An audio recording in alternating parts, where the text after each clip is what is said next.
बिस्मिल्लाहिर्रहमानिर्रहीम। अस्सलाम वालेकुम। आप देख रहे हैं हालात। मैं हूं सईद चौधरी। लो जी, इस्लामाबाद हाई कोर्ट के मिस्टर जस्टिस मोहसिन अख्तर कियानी समेत 5 जजों ने chief justice Islamabad high court mister justice आमर फारूक को सीनियरिटी के इशू पे एक रिप्रेजेंटेशन पेश की है। इस अर्जदाश्त में उन्होंने जो मौक़िफ़ इख्तियार किया है उसकी कानूनी और आईनी हैसियत उसका जायज़ा लेंगे। किस हवाले से कोई अदालती जजमेंट्स जो हैं वो मौजूद हैं या ये फर्स्ट इंप्रेशन का केस होगा। और उन्होंने साथ ही चीफ जस्टिस पाकिस्तान से ये इस्तदा की है कि जनाब इस्लामाबाद हाई कोर्ट में सीनियरिटी का इशू हल होने तक जो उन्होंने 10 फरवरी को अजलास तलब कर रखा है जुडिशल कमीशन का सुप्रीम कोर्ट में जजों की तैनातियों के हवाले से, तो वो अजलास जो है ये मौखर कर दिया जाए।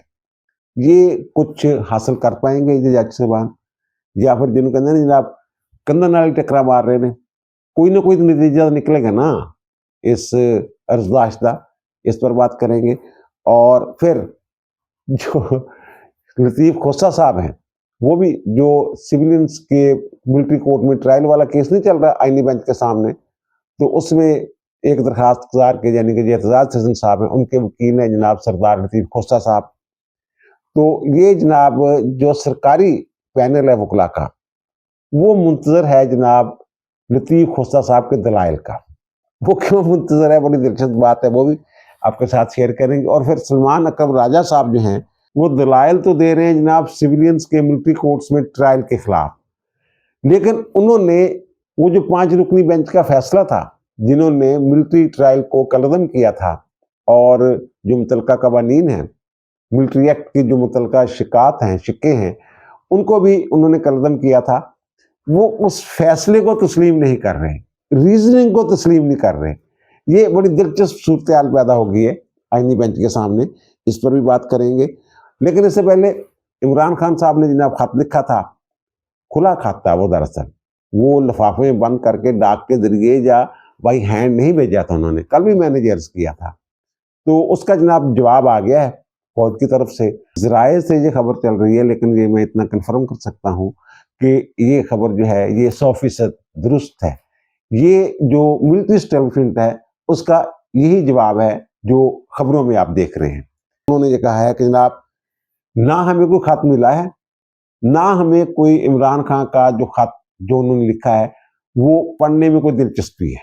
हमें कोई दिलचस्पी नहीं कि जनाब इमरान खान का खत आता है या नहीं आता है।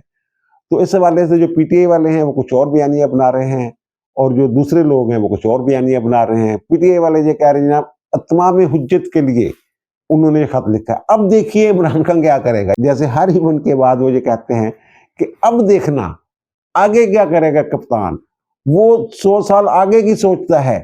इनको समझ नहीं आती जनाब खान साहब ने क्या कर दिया है। अब पीटीआई वाले एक साहब के साथ मेरी बात हुई, बड़े बाखबर आदमी है इनके पीटीआई के, इमरान खान से मुलाकातें भी करते रहते हैं, उनको ज़हन का भी पता है। इमरान खान बड़े पुराने इनके साथी हैं। तो उनसे मेरी बात हुई तो उन्होंने कहा जनाब इमरान खान साहब ना इत्माम हुज्जत के लिए उन्होंने ये खत लिखा है, बल्कि वो चाहते थे कि उनकी तरफ से इस खत पे कोई रिएक्शन आए, कोई रद्द-ए-अमल आए। वो ये देखना चाहते थे वो क्या सोच रहे हैं जो मैंने कहा है। और उन्होंने जो आर्मी चीफ के खिलाफ जो वो बातें करते होते थे, बल्कि मैं अभी देख रहा था बड़े एक दानिश्वर आदमी का वो ट्वीट देख रहा था, उन्होंने ये कहा कि जनाब ये लोग जो हैं ये वही लोग हैं ना, अब कहते हैं फौज भी मेरी, पाकिस्तान भी मेरा, फौज भी मेरी। पहले यही लोग जो हैं जो फौजी मसनूआत हैं उसका बाइकाट करवा रहे थे, उस वक्त फौज इनकी नहीं थी, अब फौज भी मेरी है। ये खान साहब जो हैं, मैंने कल भी अर्ज किया था कि खान साहब ट्रैप हो गए हैं, और इसमें बुशरा बेगम साहबा का किरदार है। और अब ये भी पता चला है कि जनाब वो जो रऊफ हसन साहब हैं इनके, उनकी दानिश भी इसके पीछे कार फरमा है। अब हुकूमत में अगर जरूरत हो तो वो तो इनके खिलाफ कार्रवाई कर सकती है कि जनाब आप फौज को दावत दे रहे हैं कि जनाब आप सियासी मामलात में मुदाखलत करें, अपना हल्फ तोड़ें, अदालत के मामलात में मुदाखलत करें, मुकर्रना पार्लियामेंट के मामलात में, कानून साजी में बने हुए कानून ख़त्म करवाने के लिए जनाब आप जो है मुदाखलत करें। अली मीन गंडापुर साहब ने उन्होंने काफ़ी सारे पोल भी खोल दिए हुए, वो चल रही थी ना बात जनाब, वो जनाब फौज कह रही है कि जनाब आप चले जाए बनी गाला। अब उन्होंने जो कहा ना फौज ने कोई नहीं कहा था, मैं ये कोशिश कर रहा था। अक्टूबर में मैंने वो कहता कोशिश की थी कि किसी न किसी अंदाज में जो मामला था मुज़ाकरात की तरफ जाएं, को माफ़ी तलाफ़ी हो जाए, मतलब यही था ना, बैनर बिटवीन द लाइन तो यही था ना। तो मैंने ये कहा था कि जनाब किसी अगर बातचीत हो जाए तो किसी खुले माहौल में, खुली जगह पे वो बातचीत होनी चाहिए, बनी गाला में हो जाए, या फिर जो है वो मरी में किसी जगह हो जाए, या फिर जो हमारा खैबर पख्तूनख्वा हाउस है इस्लामाबाद में, वहाँ कोई इनको शिफ्ट कर दिया जाए ताकि बात करने में आसानी रहे। बहरहाल खान साहब का जो ये वार था ना, ये गया है खाली। ये खत लिखा है या नहीं लिखा है, एक बराबर है।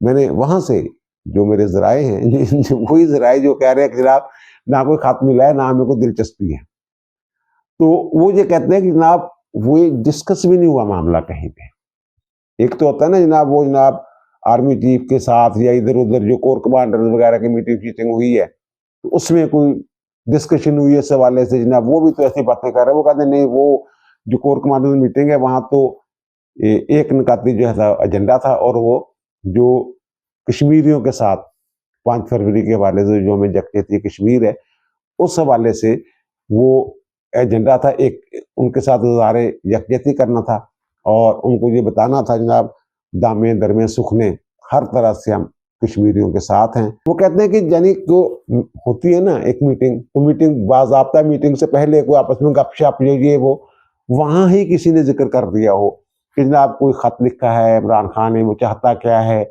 इस तरह की बात। ये मौजू जो है ये ना निजी तौर पे वहां कोर कमांडर्स ने आपस में डिस्कस किया है, और ना ही ये बाज़ाब्ता तौर पे। वो जो मैंने अर्ज किया ना लिखिया या नहीं लिखिया, उन्होंने ख्याल के बराबर रहेगा। तो बहरहाल ये खान साहब का ये जो था ना प्लान कि जब उनकी तरफ से कोई रिएक्शन आएगा फिर मैं रिएक्शन दूंगा, फिर कोई राब्ते शाब्ते का जरिया बन जाएगा, ऐसी कोई बात नहीं है। और दूसरी जो बात है कि जनाब वो इंतजार कर रहे हैं सरदार लतीफ खुस्सा साहब जो हैं उनके दलाइल का। अब ये 7 रुकनी आईनी बेंच के सामने दलाइल जो हैं ये जारी हैं, और सलमान अकरम राजा साहब जो है ना ये दलाइल दे रहे हैं। अब वहां बड़ी दिलचस्प सूरत पैदा हुई है। सलमान अकरम राजा साहब जिनके वकील हैं ना, उनका बेटा जो है उसका मिलिट्री कोर्ट में ट्रायल हुआ है 9 मई के हवाले से। तो उनसे जब पूछा गया सलमान अकरम राजा साहब से कि आप अपने क्लाइंट से पूछ के आप ये बताएं कि क्या उन्हें डिफेंस काउंसिल की सहूलत थी, उनकी जनाब बिल्कुल थी। डिफेंस काउंसिल हमारी मर्जी का, यानी जिसको हमने चाहा वो हमें वकील जो है वो मुयसर था, उसकी खिदमात हमने हासिल की और उसने हमारा केस लड़ा। एक बात। दूसरी बात ये कि हक़ सुनवाई, तो हक़ सुनवाई के हवाले से आर्मी एक्ट में ये लिखा हुआ है कि कानून शहादत जो है ना इस पर अमल किया जाएगा। कानून शहादत के मुताबिक जो है वहाँ शहादतें होती हैं, जिरा होती है, उसी तरह क्रॉस एग्जामिन होता है, वो गवाहों पर जिरा होती है, तो वो जनाब हुआ है उसी तरह हो, यानी कि जो आइन के आर्टिकल 10A में शफाफियत के जो तकाजे हैं शफाफ ट्रायल के, वो वहाँ पूरे किए जा रहे हैं। पिछले दिन उन्होंने कुछ रिकॉर्ड भी पेश किया था, फिर वो जजों ने उसका सरसरी जायजा लेने के बाद वापस भी कर दिया था, तो उससे भी ये पता चलता है। अच्छा, अब जो ये सलमान अकरम राजा साहब है ना, ये असल में जो मामला हुआ कैसे था, जब इनका मिलिट्री कोर्ट में ट्रायल शुरू हुआ ना, तो इमरान खान और बहुत सारे लोग जो हैं जवाद ख्वाजा साहब और फिर एजाज एहसन साहब, इन्होंने उसको चैलेंज कर दिया था 184 सब आर्टिकल 3 के तहत सुप्रीम कोर्ट में। और सुप्रीम कोर्ट का 5 रुकनी बेंच था। ये अक्टूबर 2023 में फैसला आया था, और बेंच था जनाब एजाज एहसन साहब जो आप घर चले गए हुए इस्तीफा दे के, मुनीब अख्तर साहब, मुज़ाहिर अली अकबर नकवी साहब, आयशा मलिक साहब और याहिया अफरीदी साहब। याहिया अफरीदी साहब ने अपनी राय महफूज रखी थी। बाकी लोग थे, उन्होंने जनाब कहा था जनाब नहीं, इनका जो ट्रायल है सिविलियंस का वो मिलिट्री कोर्ट में नहीं हो सकता, और इन्होंने जो आर्मी एक्ट है उसकी मुतलका दफात जो हैं वो भी आइन से मुतसादम करार देके ना कलअदम कर दी थी, जिसमें ये कहा गया था कि जनाब जो सिविलियंस हैं वो कब सब्जेक्ट टू आर्मी एक्ट होंगे, वो जनाब उन्होंने कलअदम कर दी थी। अब सलमान अकरम राजा साहब जो है ना, ये जो दलाइल लेके आए हैं, इन्होंने ये कहा है कि जनाब वो जो जजमेंट आई है ना, इन जजों ने जो, वैसे वो याहिया अफरीदी साहब वाली में बात बोलूँगा, याहिया अफरीदी साहब ने कहा कि कानून को कलअदम नहीं किया जा सकता, कानून कलअदम नहीं होगा, लेकिन ये जो ट्रायल हो रहा है ये भी सही नहीं है। उन्होंने ये राय दी थी। उन्होंने कानून भी उड़ा दिया था, मुतलका शिक्के जो हैं हटा दी थी उन्होंने, बाकी 4 जजों ने। बहरहाल अब सलमान अकरम राजा साहब ये कह रहे हैं कि जनाब ये जो जजमेंट है ना 5 जजों की अक्टूबर 2023 वाली, इसमें जो अदालत ने नतीजा अक्स किया है ना वो बिल्कुल ठीक है, लेकिन अदालत ने ये नतीजा अक्स करने के लिए जो वजूहात बयान की हैं, जो रीजनिंग दी है, वो ठीक नहीं है। यानी कि जो 5 जजों ने ये फैसला दिया है, चलो 4-1 से लगा लें, जो 4 जजों ने ये फैसला दिया है, सलमान अकरम साहब कह रहे हैं कि उन्होंने ये फैसला ठीक नहीं किया। नतीजा ठीक निकाला है, नतीजा इन्हों की मर्जी का निकलिया ना, रीजनिंग ठीक नहीं।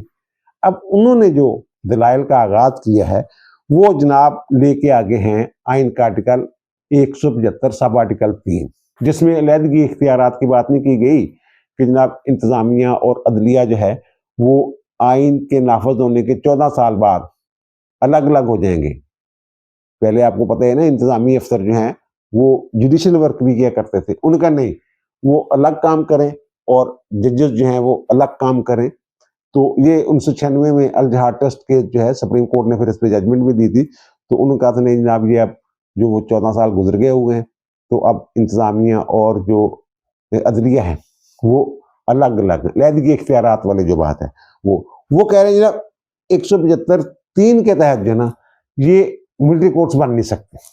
वो ये कह रहे हैं कि जनाब ये तो इंतजामिया, इसको जो इंतजामी अदालतें कह सकते हैं आप इनको, जनाब इंतजामी अफसर इसको चलाते हैं।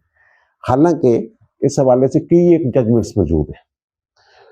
9 मेंबर बेंच सुप्रीम कोर्ट का, उसका एक लियाकत हुसैन केस जो है उसमें भी इस इशू को देखा गया है। फिर वो जो इंसदादी दहशतगर्दी एक्ट वाला केस है, महरम अली केस, बड़ा मशहूर केस है, उसमें भी ये नुक्ता जो है डिस्कस हुआ था। और फिर रावलपिंडी बार एसोसिएशन वाला केस जब मिलिट्री कोर्ट्स आइन में तरमीम करके बनाई गई थी, उसमें भी इस नुक्ते का फैसला हो चुका हुआ है। ये मामला 175(3) के ताबे आता ही नहीं है, एक बात। और दूसरी बात यह है कि जनाब मिलिट्री कोर्ट्स का इस वक्त पूरे पाकिस्तान में सर वजूद ही नहीं है। ये जो हम कहते हैं 9 मई वाले लोगों का जो मिलिट्री कोर्ट्स में ट्रायल हुआ है, ये हम उर्फे आम में कहते हैं, असल में इन लोगों का कोर्ट मार्शल हुआ है। और कोर्ट मार्शल हुआ है आर्मी एक्ट के तहत और ऑफिशियल सीक्रेट ऑफिशियल एक्ट के तहत। और इन दोनों कवानीन को दर्जनों जजमेंट्स मौजूद हैं जिन्होंने जायज डिक्लेयर किया हुआ है। मुख्तलिफ मौके पे चैलेंज हुआ और वो जायज डिक्लेयर हुआ।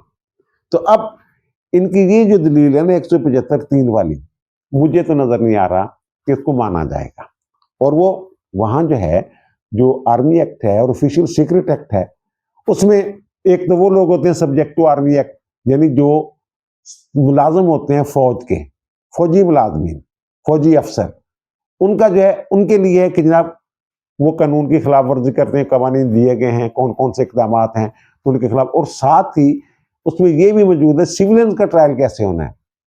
अगर कोई शख्स जो है ये फौजी अफसरों को अपने आला अफसरों के खिलाफ बगावत के लिए उकसाता है, फिर वो आर्मी एक्ट के तहत उसका जुर्म जो है वो आएगा।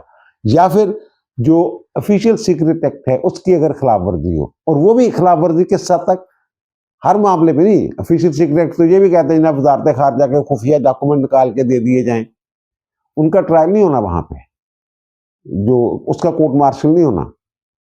या फिर वजारत दाखिला के कोई कागजात हैं, कोई फैसले हैं जिसको सीक्रेट डिक्लेयर किया गया है, वो निकाल के जनाब इंडिया को दे दें, वो एक अलग चीज है, उसका अलग ट्रायल होता है, सिविल अदालतों में ट्रायल होता है।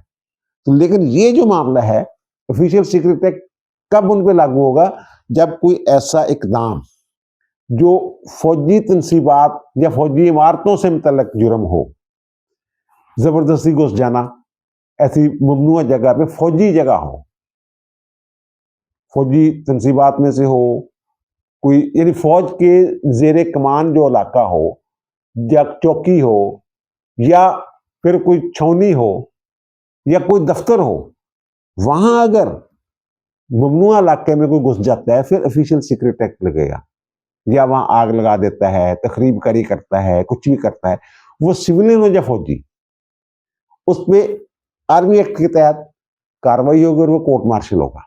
ये सारी गेम है और यही मेरा ख्याल है, जो मैंने प्रोसीडिंग देखी है, मैं पहले भी ये अर्ज करता आया हूँ कि यही फैसला आना है कि जनाब कानून भी बरकरार रहना है और जो ऑफिशियल सीक्रेट फौजी तनसीबात से मुतल्लिका अगर कोई किसी जुर्म का इर्तिकाब होता है तो उसका कोर्ट मार्शल जो है वो हो सकता है। हाँ, ज़्यादा से ज़्यादा ये हो सकता है कि कोई रहनुमा असूल जो है वो फराहम कर दें कि जनाब लाजमी तौर पर कानूनी शहादत को जनाब इस तरह, यानी जो 3-4 चीज़ें होती हैं कि जनाब सुनवाई का हक, हक दफा, गवाह पे जिरा, मर्जी का वकील, ये सारी चीज़ें, कानूनी शहादत का इतलाक, जिसकी बुनियाद पे चैलेंज किया जाता है कोर्ट मार्शल को हाई कोर्ट में 199 के तहत और सुप्रीम कोर्ट तक मामला जाता है, वो वाली चीज़ें वो डिक्लेयर कर दें, कोई रहनुमा असूल फराहम कर दें कि जनाब इनको मद्देनजर रखा जाए। और दूसरा जो मैं कह रहा हूँ सरदार खोसा, तो जनाब उन्होंने, मेरी बात हो रही थी सरकारी टीम के एक रुकन के साथ, तो मैंने कहा जनाब खोसा साहब के दलाइल भी रहते हैं, तो उन्होंने जनाब ये कहा कि जनाब खोसा साहब आएंगे तो वो तो हमारी मदद ही करेंगे। तो मैंने उन्होंने जनाब हंस के दलाइल देने ने और बहुत सारी चीज़ें वो कह जानिया ने जी साड़ी फेवर च जानी है। तो मैंने ये कहा कि जनाब आप खबर दे रहे हैं, उन्होंने पेका एक आ गया, वो मैं खबर नहीं दे रहा, मैं इंप्रेशन की बात कर रहा हूँ। ये इंप्रेशन है हमारा कि खोसा साहब आएंगे तो हमारे लिए आसानियां हो जाएंगी। अब इंप्रेशन किस बुनियाद पे वो कायम कर रहे हैं ये मैं कुछ नहीं कह सकता।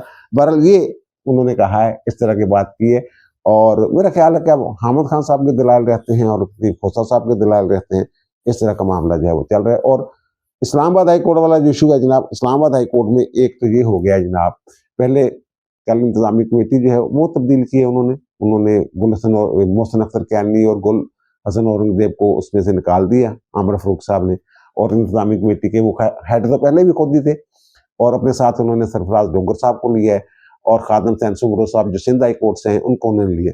अब उन्होंने बड़ी अहम जो कमेटियाँ हैं ना उसमें तब्दीली लेके हैं। एक तो ये कि इंसदाद दहशतगर्दी की जो अदालतें हैं और जो एहतसाब अदालतें हैं, इनके निगरान जज थे मोहसिन अख्तर कैनी साहब, अब उनको इस निगरानी से अलग कर दिया गया है और मिस्टर जस्टिस सरफराज डोगर साहब जो हैं उन्हें एटीसी और एहतसाब अदालतें उनकी निगरानी जो है, अब वो निगरान जज होंगे। निगरान जज के पास बड़े इख्तियार होते हैं, एसीआर वगैरह जो है वो फाइनल करनी होती है, जो भी चीज़ें होती हैं और मीटिंग्स होती हैं जजों के साथ, उनको हलाशेरी देनी होती है कि कानून के मुताबिक चलना है। और ये भी हो सकता है कि जनाब कान में फूंक मार दे को बंदा कि जनाब ये 9 मई वाले आए ना, इन सब की जमानतें लेनी है आपने, ऐसे भी हो सकता है ना। और ये भी तवक्को हो कि जनाब इस बंदे ने अब चीफ जस्टिस भी बनना है, यदि गल ना मननी तो साढ़े वास्ते मुश्किलात पैदा हो जानी है। मैं ये नहीं कहता कि किसी ने कहा होगा, मोहसिन अख्तर कैनी साहब ही थे ना पहले, इससे पहले, अब सरफराज डोगर साहब आ गए। एक तो ये, और दूसरा जो उन्होंने खत लिखा है ना, खत अर्जदाश्त रिप्रेजेंटेशन उसको कहते हैं जनाब, वो उन्होंने दी है जनाब चीफ जस्टिस आमिर फारूक को। उन्होंने सीनियरिटी जो है वो तब्दील कर दी इनके आने से, और इनकी जो ये हाई कोर्ट्स में इनकी जो सीनियरिटी थी, जिस तारीख से इनकी सीनियरिटी शुरू होती है डेट ऑफ अपॉइंटमेंट से, तो उसकी बुनियाद पे उनको जनाब उन्होंने सीनियरिटी दे दी।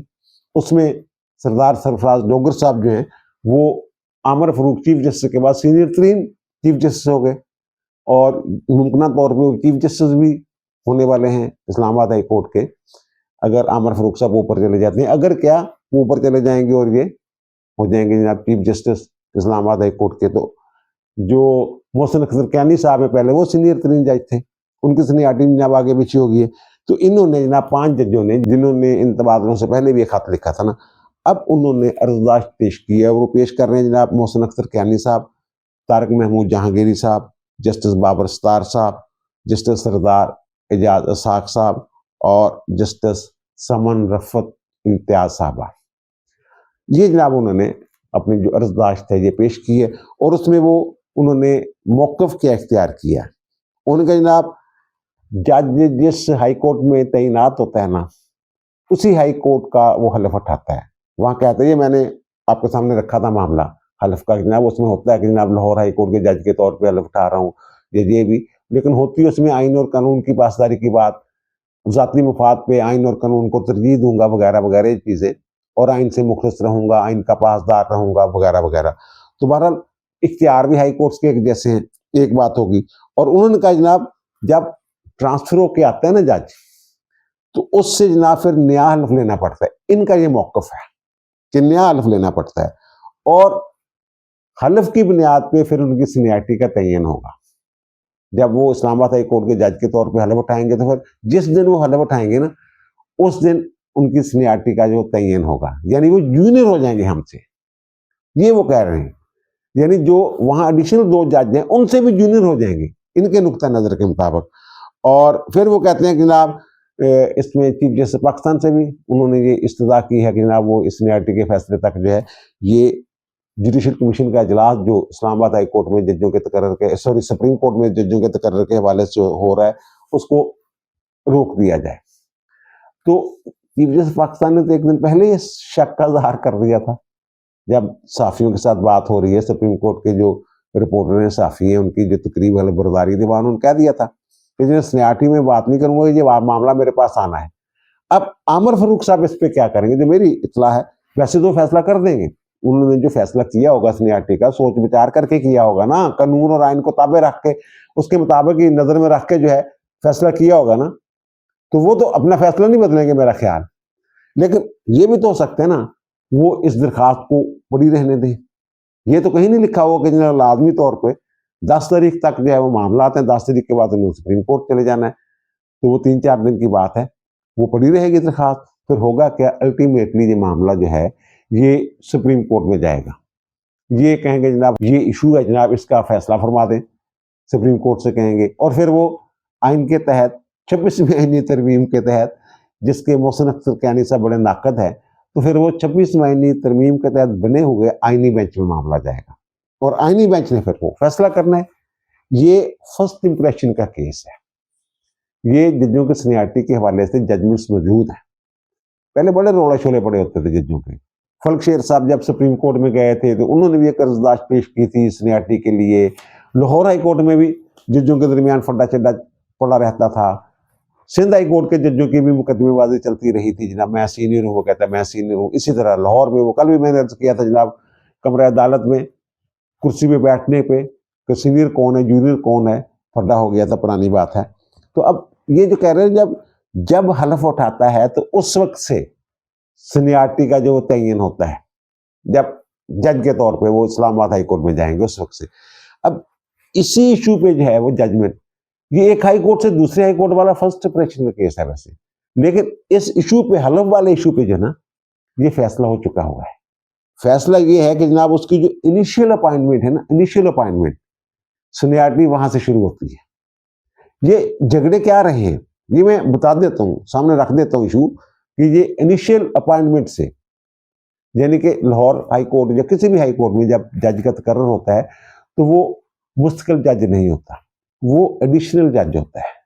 एडिशनल जज कहते हैं 1 साल के लिए जनाब उनको रखा जाता है, भर्ती होती है उनकी, जब तकर्रर होता है, फिर 1 साल बाद उनकी जो कारकर्दगी का जायजा लिया जाता है, तो फिर वो उनको कन्फर्म किया जाता है या फिर कन्फर्म नहीं किया जाता। कन्फर्म नहीं किया जाता तो 1 साल बाद वो अपनी टूर पूरा करके घर चले जाते हैं, फारग हो जाते हैं।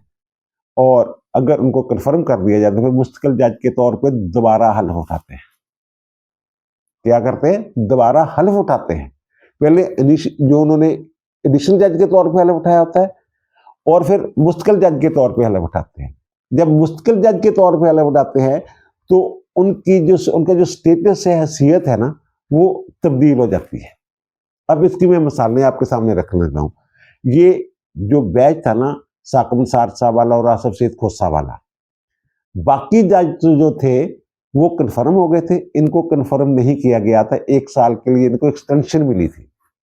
एक गुस्सा भी दिल पे लेके बैठे रहे नवाज शरीफ के तौर से। तो अब एक बात होगी, लेकिन इनकी सीनियरिटी जो बहाल हो गई थी, कैसे हुई थी वो भी बताता हूं, एक बात। और दूसरा, मुज़ाहिर अली अकबर नकवी वाला जो बैच था उसमें भी कुछ जज जो हैं वो घर चले गए थे, कन्फर्म नहीं हुए थे। कुछ जज कन्फर्म हो गए थे और कुछ जजों को तस्वीर मिली थी बतौर एडिशनल जज, उनमें मुज़ाहिर अली अकबर नकवी साहब भी शामिल थे।